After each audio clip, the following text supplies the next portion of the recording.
Hello guys, mayong hapon. So naana sabta diri paibog na pudta aning bag-o natong gitanom no. Kining talagsara ni karon mahitabo karon guys. Mga ka-farm kining fish pan gihimo na lang basakan.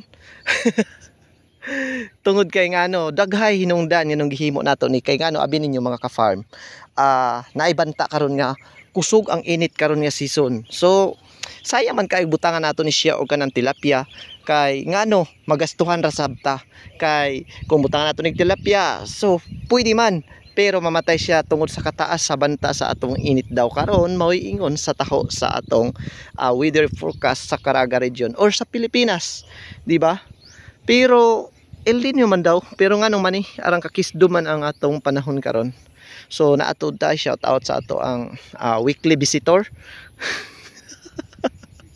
Weekly visitor. Usahay ma daily visitor. Ako kasabot ani unsa ni siya? Supervisor or unsa na? Di ta makasabot. So bao ta to guys, padayon ta ni. Akong ipakita sa inyo. So humana di tuod ni. Humana di tuod siya na isprehan nato paraliso aron niya makontrol nato. O humana magad ang paraliso so sakto pud ang pag-ulan so nabutangan na siya tubig.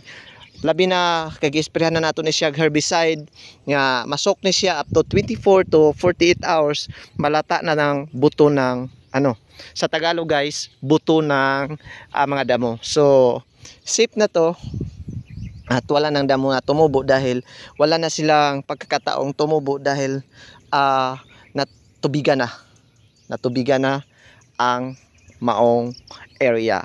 So katong sa isa guys anhita diri so naa na sabjay tubig tungod kay wala pa man ta nagpatubig ani so naaman siya ulan so napunduhan pud siya gamay pero kinahanglan jud nato ni siya patubigan ugma nga adlaw. So ang pamaagi sa pagpatubig ana niya ato rang punuon ni siya dungagan din diri nato siya ipa-exit nato siya diri akutong ipaagi diri sa naay bunga na nga humay. So paglusot diri mapuno man na siya diri man ang pinakaubos nga part diri nato siya ipaagi nato siya balik diri so mura siya backflow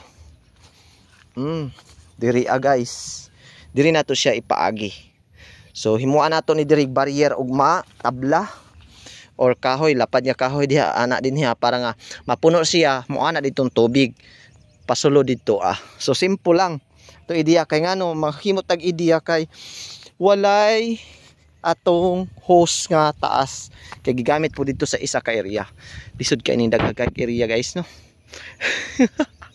Daghang area pero mga upaw sama sa nakayelo upaw ng likod ug ang ako po di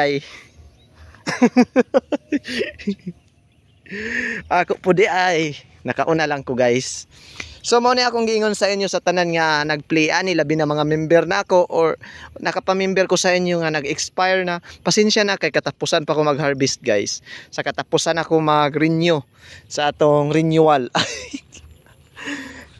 Pero kini siya katapusan ni si ang katong duha ra ka variety pero kini siya di pa ni siya madalag katapusan ha. Naanay sa first week or second week sa April. Pero katong duha ka variety is sa katapusan na gyud to siya as kanang unsa ni i-harvest.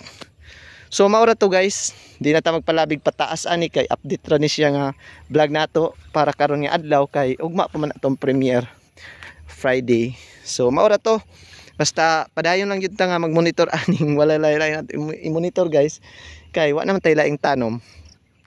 So ana ra basta ingon ani lang gid kapatag inyong himuon ha para dali ra kontrolon ang kanang kuhol. Gawa sa kuhol ang sagbot dayon even ang iyahang distribution sa nutrients labi na panahon sa atong pag-abono. So kinahanglan gyud nato nga plain gyud siya, level gyud siya. Ganion gyud ninyo pag sundog ang inyong basakan pero dili nga nigdike ha kay fish pan ni siya. So anara, that's it guys. Thank you so much. God bless everyone. Happy farming guys.